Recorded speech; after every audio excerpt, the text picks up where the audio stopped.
નમસ્કાર, agri partner ચેનલમાં આપનું સ્વાગત. ફરી એક નવા વિષય સાથે આપની સમક્ષ એક સ્ટ્રોબેરીની ખેતી મુલાકાતની માહિતી લઈને આવ્યા છે.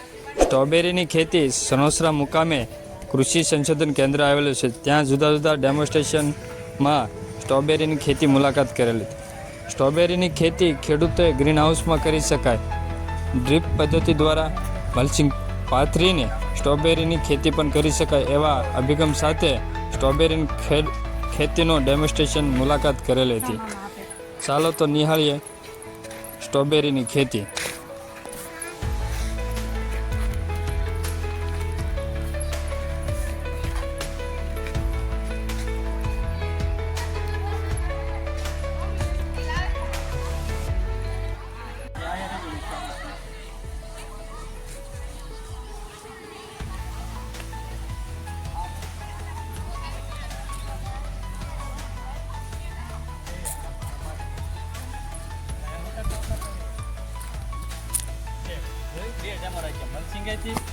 નોન મલ્ચિંગ તેમાં ફાયદો રહે, આમાં ભેજ નહીં જળવાઈ રહે, આમાં ગ્રોથ સારો છે. મલ્ચિંગમાં થોડા સારા આવી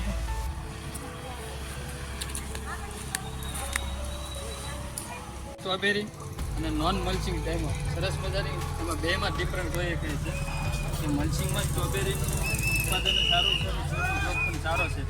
અને નોન મલ્ચિંગમાં પણ આપણે જોઈએ શકાય એમ છે. નોન મલ્ચિંગમાં છોડની જે ગ્રોથ જે પ્રમાણે જોઈએ એ પ્રમાણે જોવા નથી મળેલું. સારા એવા પ્રમાણમાં સ્ટ્રોબેરીની ખેતી કરેલી છે.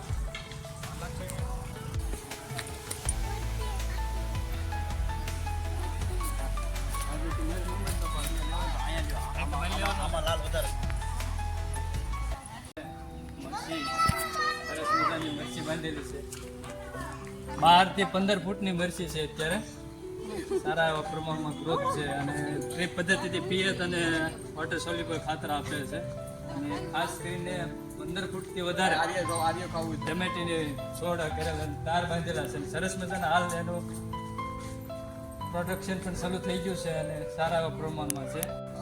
પાકની જરૂરિયાત પ્રમાણે ભેજ, હવામાન અને તાપમાન જાળવીને સારા એવા પ્રમાણમાં ઉત્પાદન. આ સરસ મજાની મરચી પણ છે અને તો પરિપક્વ અવસ્થાએ જોવા મળી છે. ખાસ કરીને એની ઉત્સાહ સુધી પૂરી છે તો ટમેટી એ જોવાલાયક છે.